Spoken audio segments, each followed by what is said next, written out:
special guest ay walang iba kundi ang ating pong pinakamamahal na Pangulo ng ating bansa, ang ating kinikilalang Pangulo ng bansa, Mayor Rodrigo Roa Duterte.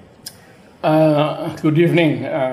Welcome to Davao, Texio and Mark. And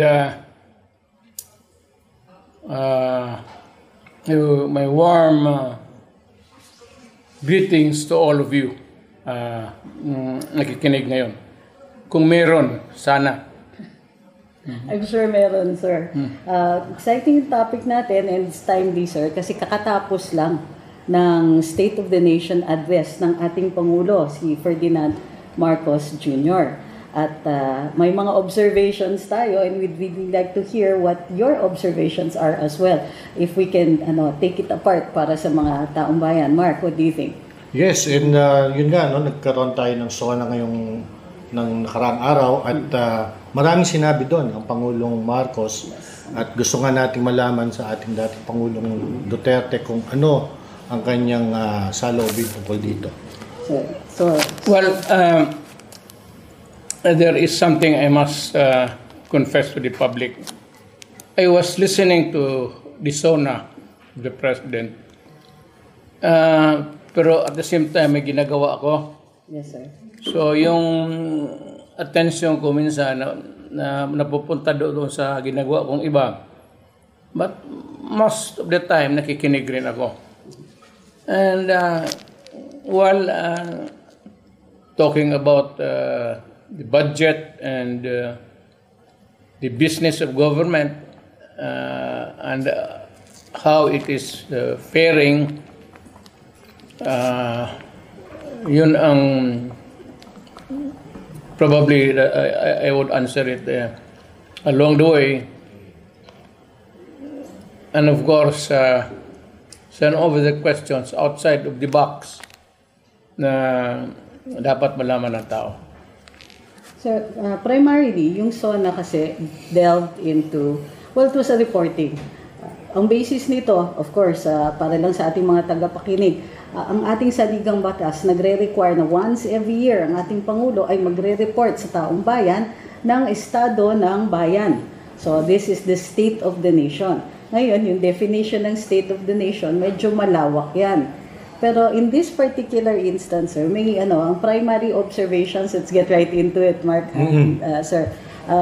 Isa sa mga na-observe namin na pangyayari dito ay may mga binabanggit. And of course, we know, expected yan every year, sir. Di ba? Ang ating Pangulo ay, syempre, may konting yabang yan. Ito yung mga nagawa namin, di ba? Ito yung administrasyon. Particularly, itong administrasyon na to. Oh, yes, sir. Kasama ako dyan, mga ganun. Yes, sir. So, we know that already. Pero dito, sir, given, kasi medyo, alam naman natin, medyo maraming komento tungkol sa administrasyon na ito, medyo mataas yung expectations, di ba? Mayroon tayong mga nakikita, mga pre-SONA rallies and all that. May mga nag-i-expect na may reports on growth, on projects that were completed, the and economy. So on. Oo. Pero ang primary na napansin ko dito, ewan ko sir kung napansin nyo din, yung mga binabanggit ng ating Pangulo ay yung mga na-accomplish, sinasabi parang accomplishment, pero ang totoo niyan, obligasyon naman nilang gawin.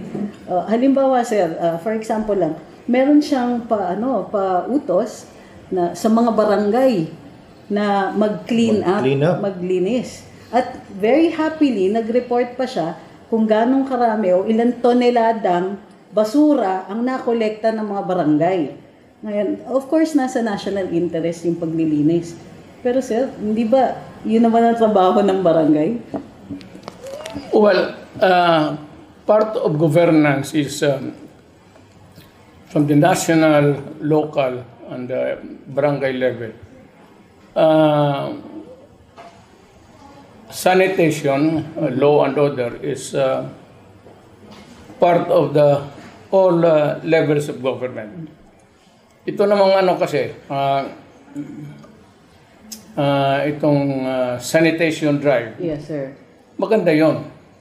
And it can be done. And I hope that we can encourage government and the barangays all over the Philippines that they can do it without defrauding of the national government. And if they can do that, we would be most happy. Ang problema nito is ganito. Part of that is the ecosystem. Yes, sir. Ngayon, i-collecta mo yung garbage.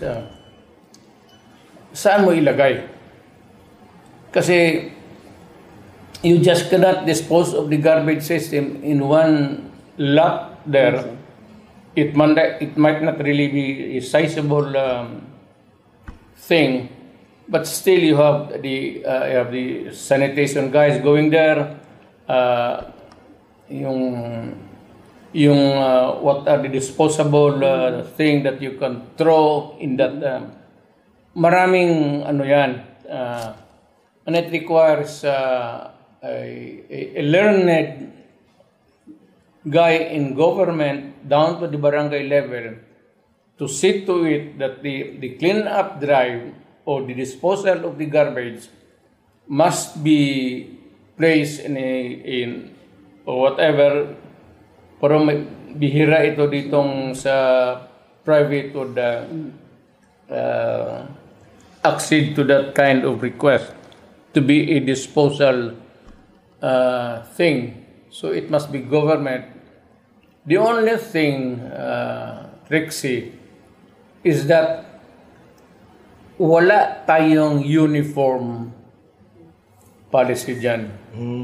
Merong designated sanitation depot na talagang safe, and you have to sort out the toxic, the harmful The recyclables. mga ano na hindi naman pwede segregation. So this has to be segregated and disposed properly in another area. Sir, Wala yan. So medyo Wala pa tayong national policy. meron, actually, sir. Meron tayong solid waste management law. Yeah. Dun sa pollution laws natin. Meron pa nga tayong quasi-judicial body sa loob ng DENR na nag-hear ng administrative cases dito, yung Pollution Control Board. Pero, sir, itong SONA, hindi ba inadvertently na i-expose niya na hindi nga po na i-execute yung batas na ito? no, it's DENR ito, sir. the office that facility in government that you mentioned, even during my time, is not there. It has never been there in most of the. In the Yeah. I suppose regions. We do not have the personnel, and government has not really planned this course of action to deal with this problem, simply because walang tao. And Hindi ba ito part of the devolution sa local government? Yes. Yes. The problem is the funding also. Sir, given kasi na may mandanas ruling at mas malaki na yung share ng mga local government pagdating sa national taxation, hindi ba dapat sinasama na yan ng LGUs? And if hindi nila sinasama, hindi ba trabaho ng DILG to ensure na yung mga LGUs will be executing that? Yes. Foremost would be the DNR. Yes, sir. DNR national, DNR local. Yes, sir. Yun ang mga driver dyan sa mga kinarya na yan. Then the DILG, the close supervision. Yes, sir. Wala akong nakikita ang cooperation yan dito banda sa ano. Not an interagency thing that to deal with this kind of not really problem, but this kind of mechanism in government.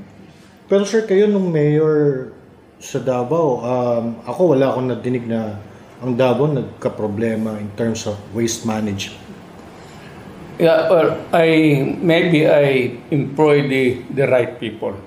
Those who were there in the office for a long time, the career, ito mga civil service eligible, tapos they earn the yung merits nila all throughout these years, yung nagkaroon ng mga special studies sometimes abroad o dito, what is periodic studies.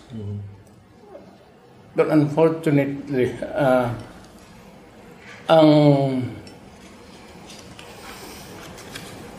the way it is run, funding and all, is not there to sustain it. But even during your term as president, we really did not have any major issue with regards to waste management. In fact, sir, kayo pa nga yung nagsabi doon sa, remember mo, Trixie, yung sa Canada na yung sinoli natin pinasoli ni Mayor yung basura, di ba? I mean, sir, yung experience you with Davao, I think na-translate niya to the national scale. Not all, I'm sad to say.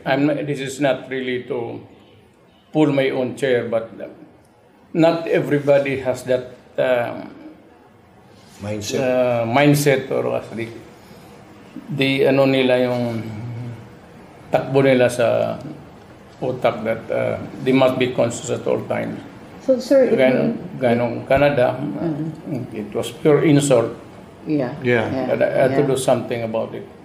Pero dito, sa ordinary course ng governance, kasi in-announce ng Pangulo sa SONA, yung kalinisan sa bagong Pilipinas. So, nakikita natin, given yung assessment ninyo, yung examination ninyo on how the local government works and what it needs, yung pag-nationalize nito, hindi ba the President can just simply state na, okay, let's give the LGUs the power, or at least the barangays, to empower them by funding them so that mayroon sila at that level na sila po yung mag-execute ng mga pollution laws natin. Correct. You know, it does not need a government functionary up there, in this case the President, magsalita pa siya ng gano'n. All he has to do is to order his DILG secretary in a cabinet meeting, do your job, down the line, sabihin mo sa kanila, ito ang gawin. Pag hindi, if you cannot do that, then give me an explanation because I will let somebody do the job for us. So, hindi siya talaga yan naman ang hindi achievement. And I think, di ba, Trixie, yun nga yung sinasabi natin na this latest SONA, is not really about achievements, but more of yung ano yung dapat ginagawa. And yun yung in-espouse. Pero parang lumalabas na tinatawag niyang achievement, yung ginagawa naman dapat. The supposedly, the work of government. If I may say, there's no such thing as an achievement. In government. Lahat dito yan. Sa governance, because governance, malawak yan. Peace and order, sanitation, health. All you can see is that we have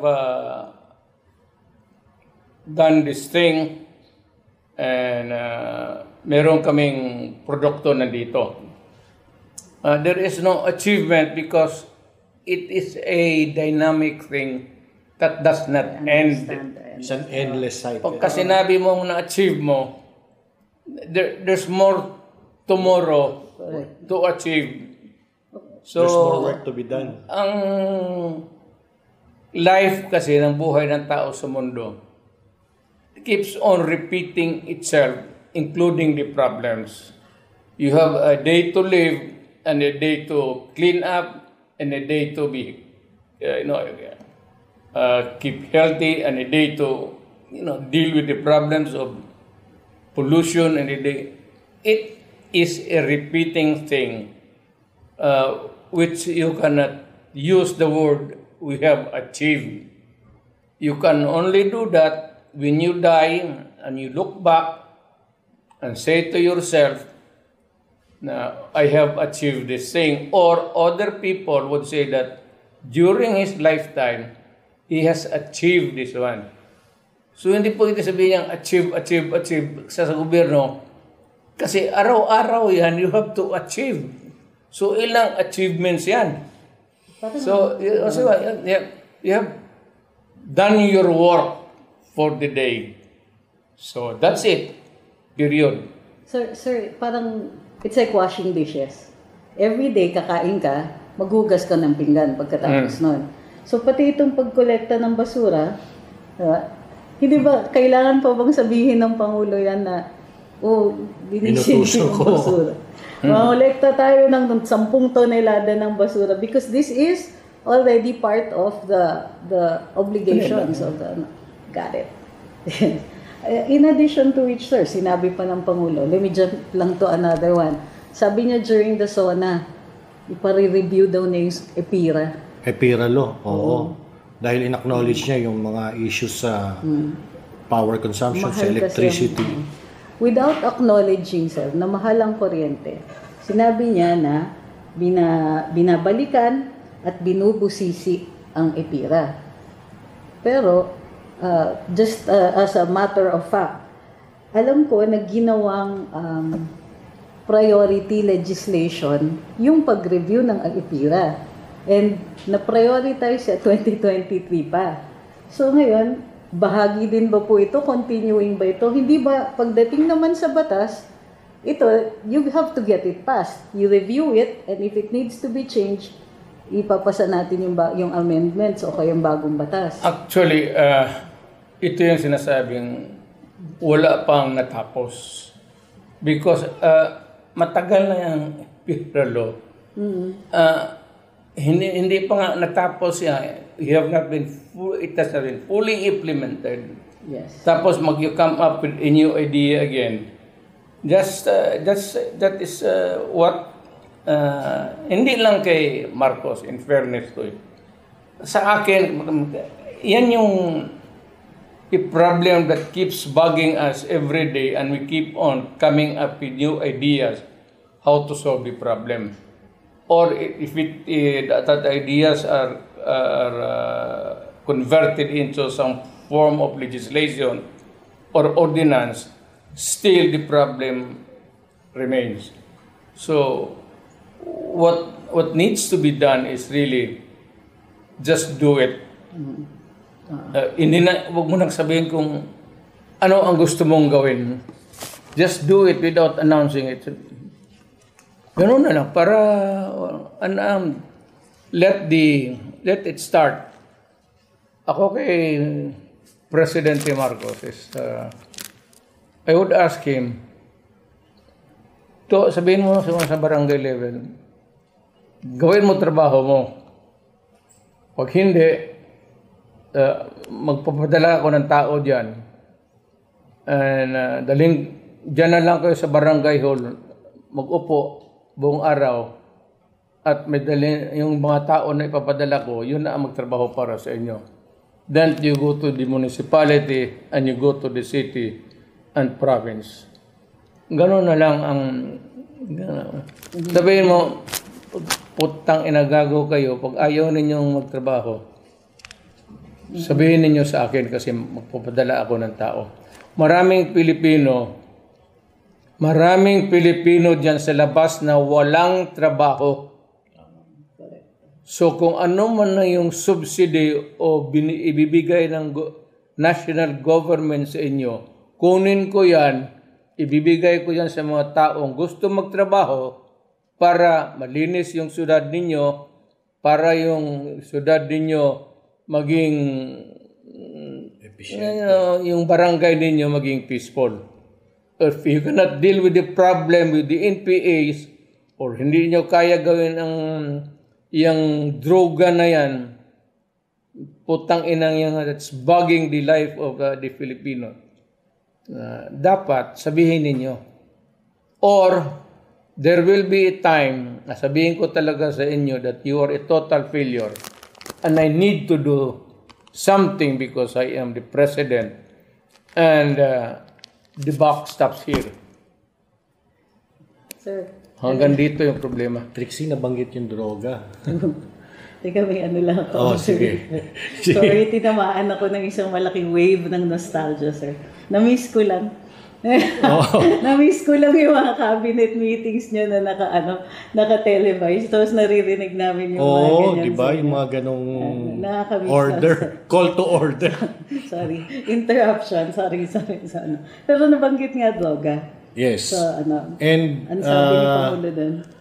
Alam mo, pinagmamalasar yung droga. Let me yung drug war.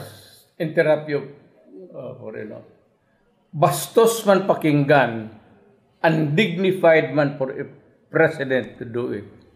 Pero ang kapital mo dyan, putang ina lang. Putang ina ninyo, nagtatrabaho ba kayo?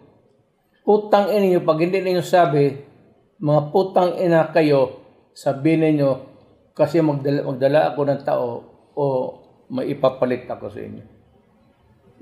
Mga putang ina kayo. Yan. Tapos ang istorya. Kung wala kang putang ina, magtrabaho kayo dyan. Sabihin mo naman ng presidente, magtrabaho lang kayo dyan. Talagang mapapatrabaho. We bide our time. Kapag sabihin mo, presidente kanina nagpatawag ng sa Malacanang. Pinutang ina kami. Sabi niya, putang ina kayo, mga cabinet members, kung hindi inyo kaya, mga putang ina kayo, sabihin ninyo. Kasi maraming executive dyan, graduate ng anong-anong mga university. Puro bright yan.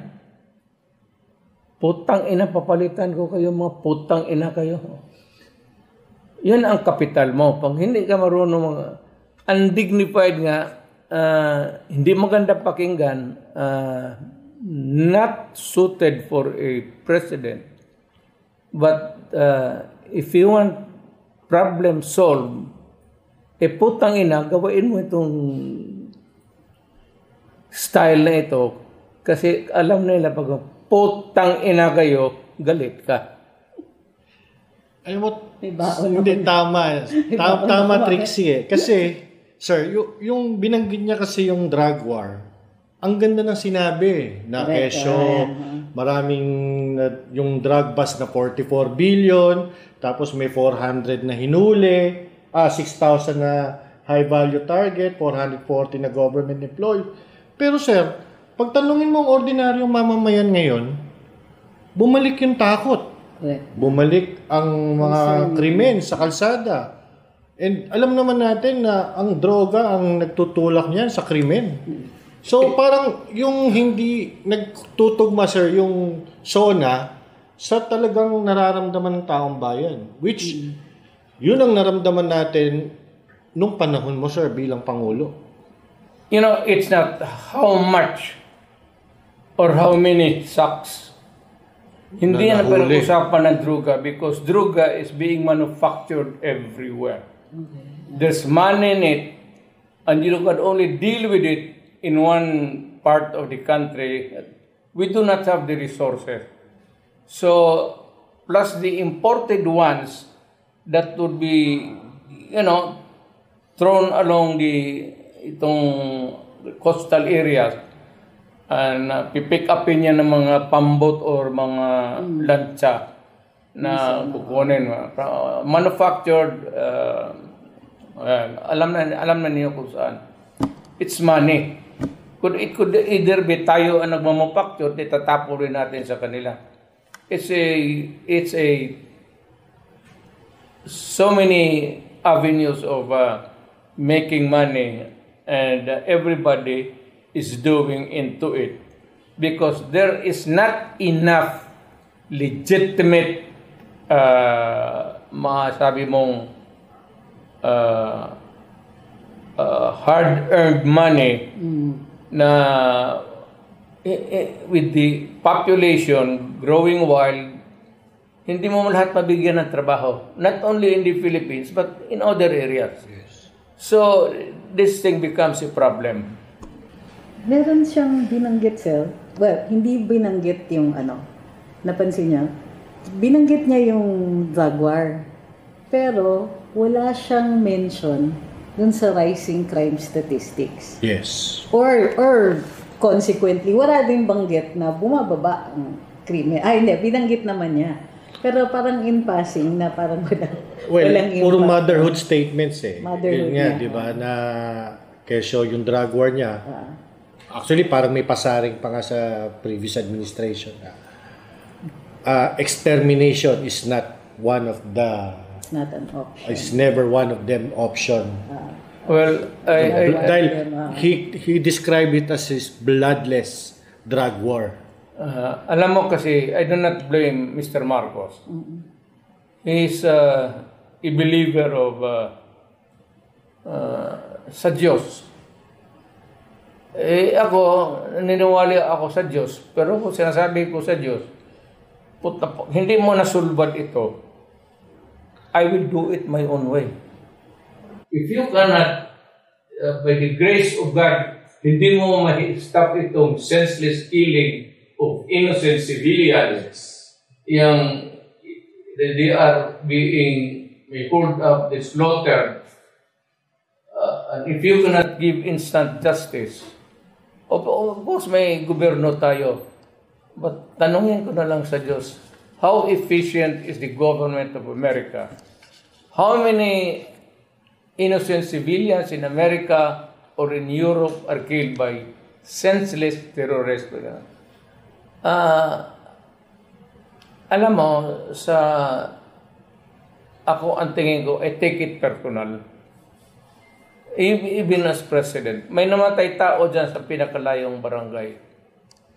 Kung mag-abot sa akin that he was just killed simply by cruelty o talagang pinatay na walang karason-rason, I would take it personal. At kung malaman ko yan, sabihin ko talaga doon sa mga polis, ayan, nakikinig yung mga polis, putang ina ninyo, you solve that problem or I will solve the problem for you. And I will deal with you after I shall have solved the problem. Meaning to say, kung inutil ka lang naman dyan, putang ina, wala ka ng kasaya ng bayad ng kalakihan ng sweldo ninyo. Pero ako naman, pagka sa trabaho, basta in the performance of duty, wala kayong sa panahon ko talagang nagkakaputi ako. Mark, nabanggit mo maraming motherhood statements. Meron akong babasahin. Yes. Sabi niya, a substantial number of investment pledges have already commenced operation with many more at various stages of development. Pledges. May naaamoy ka na dyan. No? Sa bilang natin, bukod sa malaking kita para sa bansa, makakalikha ang mga ito ng mahigit 200 at 2,000 trabaho para sa ating mga kababayan. Tumigil siya dyan. Isang paragraph lang po ito, sir, na parang meron lang siya, mabanggit lang yung investment pledges o yung kasi ito po yung rational or justification sa karamihan ng kanyang mga foreign trips. Mga biyahe. Oo. Alam mo, Sir, Mr. President, parehawan tayong presidente. Ang ilagay lang natin sa, just to remind you, and your cabinet, is that once you embark or think of something na may gusto kang plano, dapat mag-isip ka talaga na may makukunan ka, na makuha mo yung buong amount na hindi mo kunin sa installments.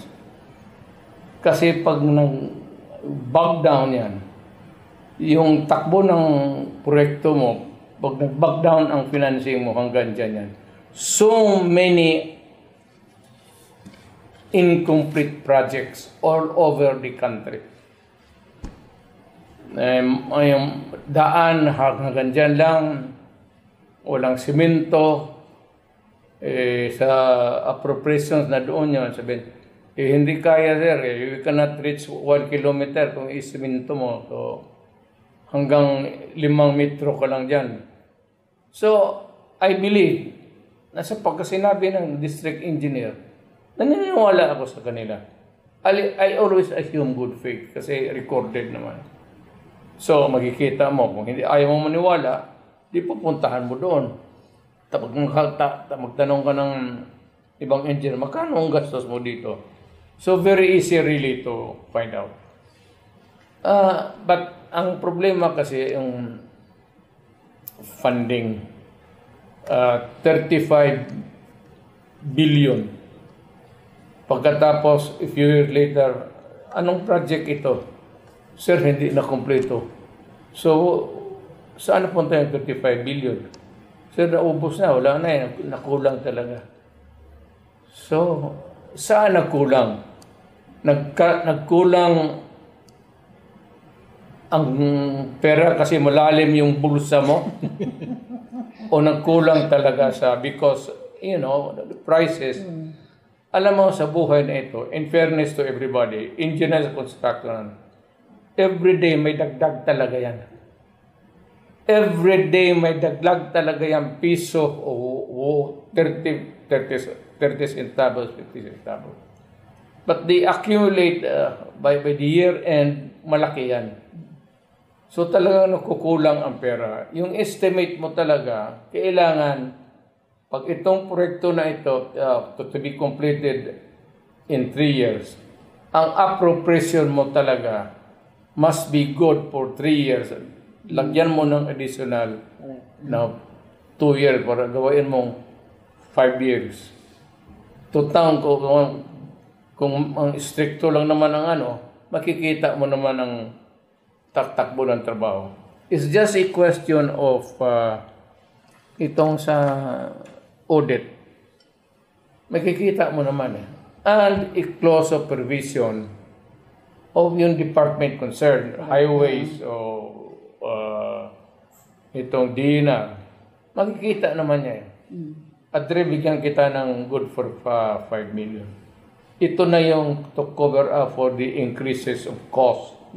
Yes. Kasi kung i-estimate ko lang ngayon, ang semento, I peg the project study, kasi bukas iba na ang presyo eh. So, gawain mo na lang good for 5 years. Yung 2 years na yan, para na yan sa So, in fairness to the engineers and to the constructors, construction company, yun yung nangyayari. Hindi naman lahat. Yung iba talagang hausyaw. It's for government to distinguish which is the falsehood and the truth. Kaya itong dito, pagka may falsehood, the persons behind it must be held accountable. At no mercy.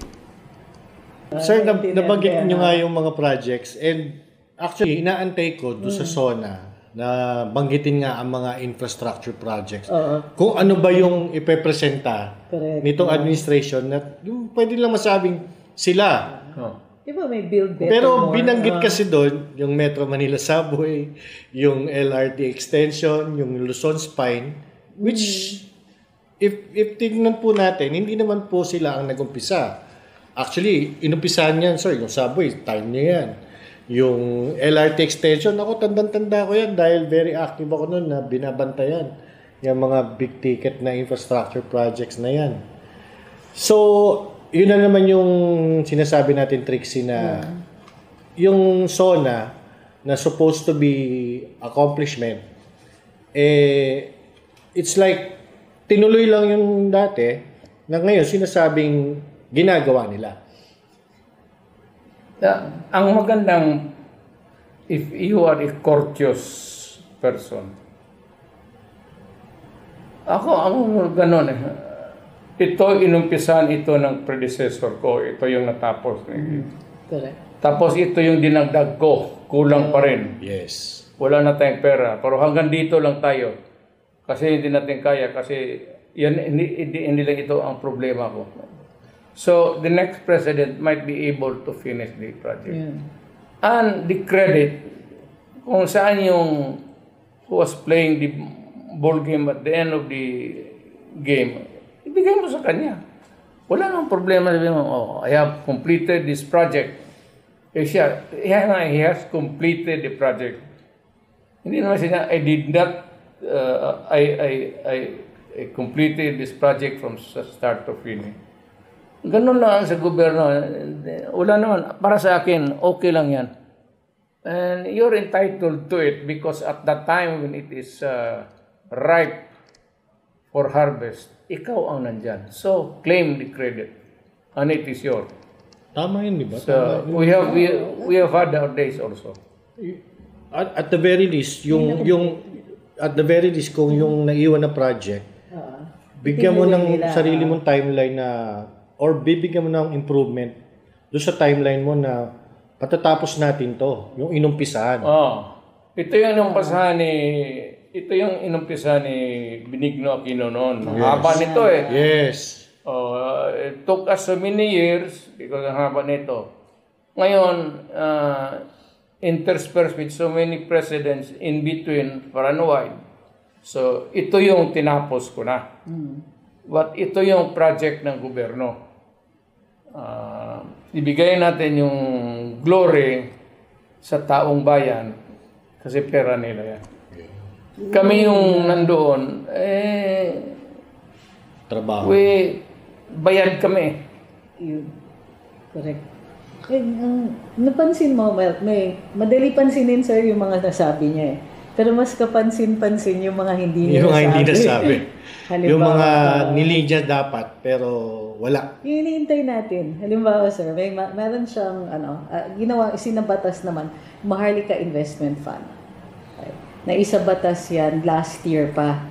So, medyo ambitious ito kasi this is an investment fund, papalakihin nila yung pera at ang popondohin daw dapat nito ay mga infra natin. Kasi sabi ni Presidente, mahal talaga ang infra. I think we all agree with that. Mahal talaga yun. So kailangan meron tayong pagkukuhaan para rin hindi nangyayari yung nabibitin yung mga proyekto. So for me, ambitious pero kahit paano, meron naman siyang puntirya, di ba? It's a good cause.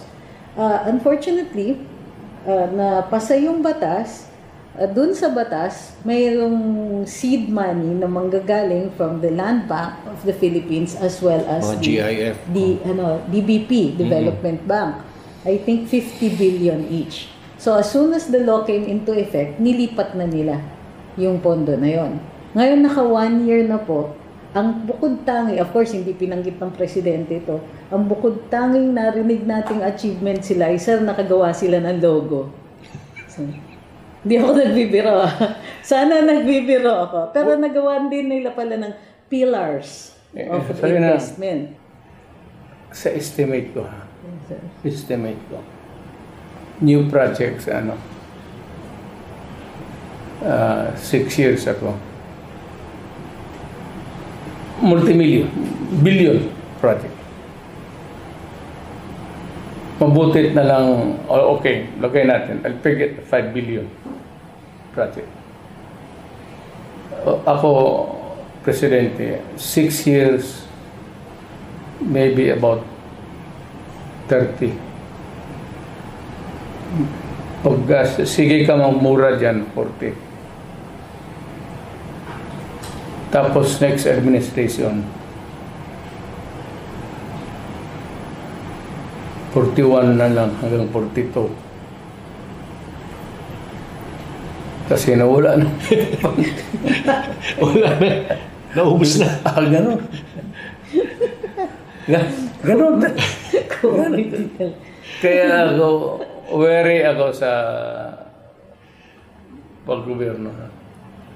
Mas mabuti pa itong opisina na ito, one big office, maraming computer, tapos maraming researcher, tapos lahat ng buong mundo magsali, mag-bidding ka na lang, huwag kang kumuha ng lowest bid kasi pag ni-lowest bid, babarating ka niya. Doon ka magkuha dito sa about 100% dito in its totality na mag-participate. Dito ka magkuha sa mga 40 gano'n. Kasi huwag ka masyadong ambisyoso dyan sa pababa. Kalang pababa, bagsak talaga yan. Kasi magbibid yan. Itong mga bidder, magbibid yan.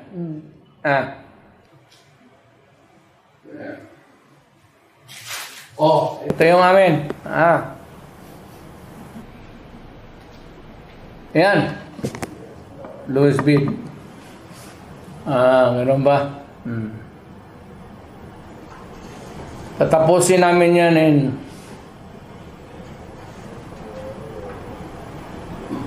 ilan ang mahiram natin?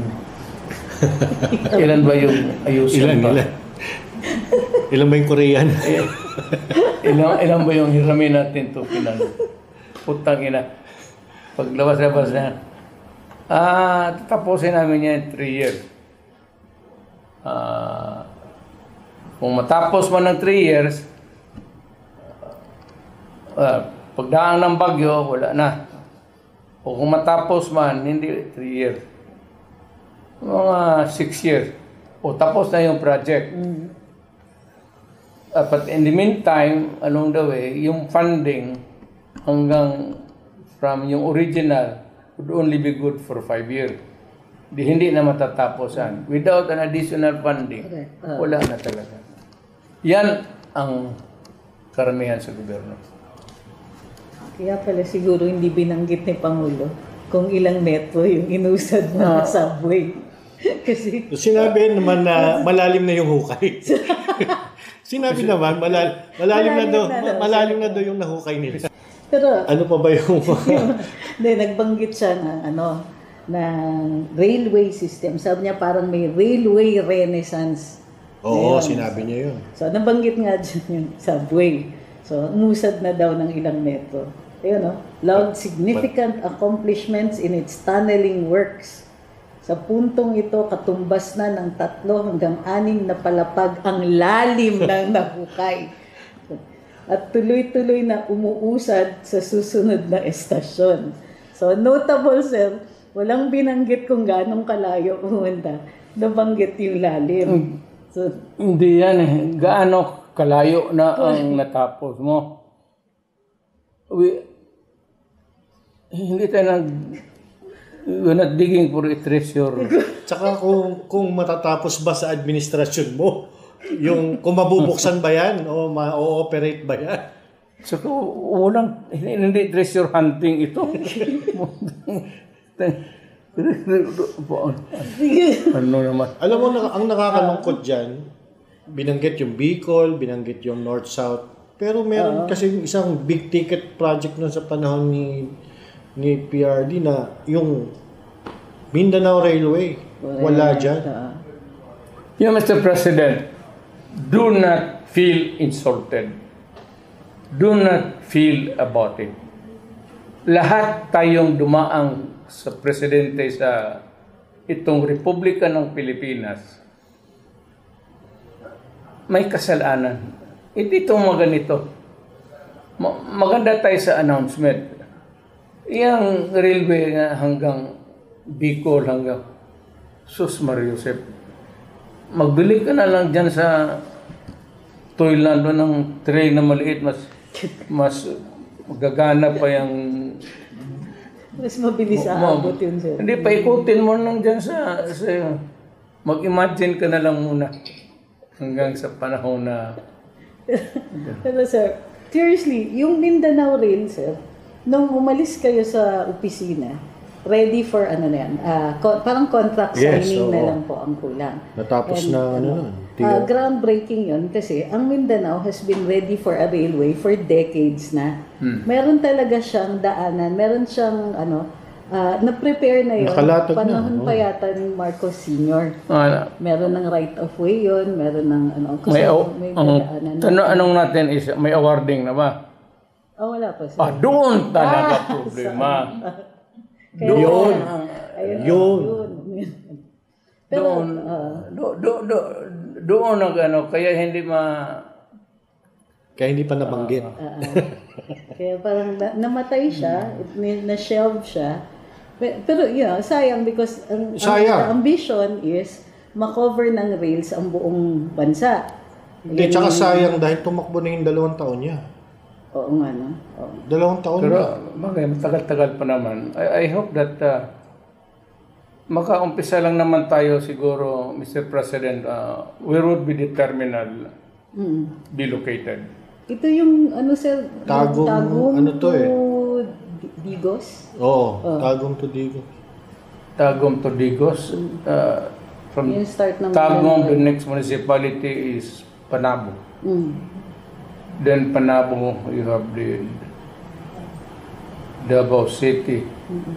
Malawak itong Davao City. Ha? Yes, Yes, sir. malaki yan. The Pinakamalaki. biggest City of city, Santa Cruz. A little over, I would say.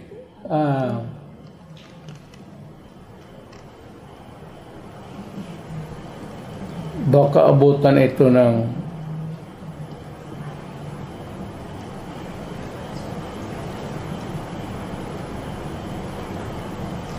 maabutan ito ng ano, ng Naalala ko sir nung time. the resurrection of Christ.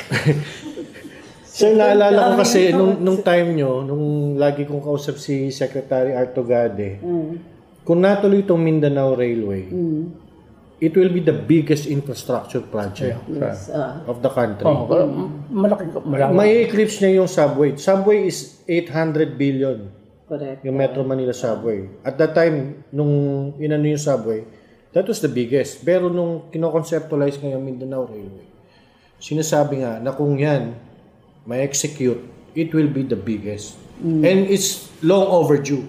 Oo, dapat nga isa sa uno. Mindanao should have its Okay, you want it done, maybe a little bit expensive. Kung ibigay Pilipino ang bidding, diretso mo na.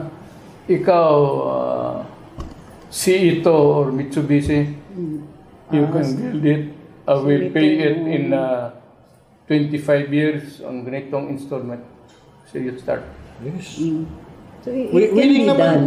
I think willing naman yung mga partners natin like Japan and China. Oo. China. Sir, ang China, ang Indonesia ngayon may high-speed railway na. Oo. Gumagana na. China has always been very interested in helping us. But alam mo, yung geopolitical atmosphere, lalo na sa itaas, ilan lang daw dumadaan diyang presidente na ano. Kasi mahalata ang sa Amerikano talaga. If you are for China, then they would say that you are anti-American. Yes.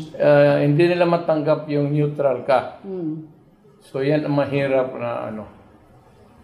So Parang bipolar. big stakes. Amerika walang maitulong na ganun.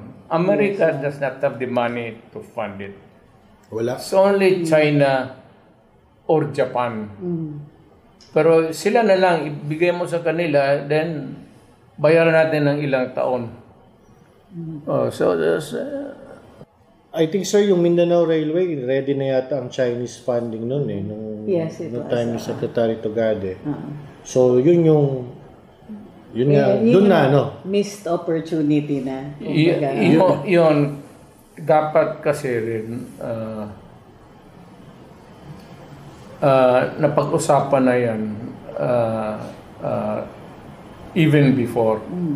Sana di yung negotiation stage, yung shadow government mo, may mga proposals na para mapag-aralan na once pag nakaupo ka dyan, if you're a shadow government, tapos naupo po ka na, maumpisa na kaagad so that at least kalahati. You mean by in transition team? Parang gano'n. Okay, sige po. Tama. I get it. Yung sa bago kayo uupo, yung transition team, may kausap na sila. Para yung continuity. That is why you should separate really the economic sector from the political side. Dapat itong presidente huwag makialam sa projects dito. Dito, ilagay mo lang lahat yung mga bright nating mga anak. Mamili ka lang yan. Sa lahat, maraming eskwelahan yan. Maraming bright natin mga anak. Ilagay mo lang dyan yan sila lahat. Yung brilliant. Dito yung mga politiko. Dito lang yan sila. Huwag silang makialam dito sa yung economic plan talaga. Yung long range plan, huwag pakialaman ng presidente yan. Yun ang dapat. Sa totoo lang, sir, isa sa mga factor ng panalo ng napakalaking mandate na binigay ng taong bayan kay President Bongbong Marcos is because yung pangako niya na continuity. Oo. Na sabi niya na itutuloy ko yung mga nasimulang proyekto ng Duterte administration. So, yun yung yun yung dahilan kung ba't siya nanalo at malaki ang binigay na tiwala ng taong bayan. Sumabog kasi yung transformer along the way. Naputol. Saan banda? Ewan ko. By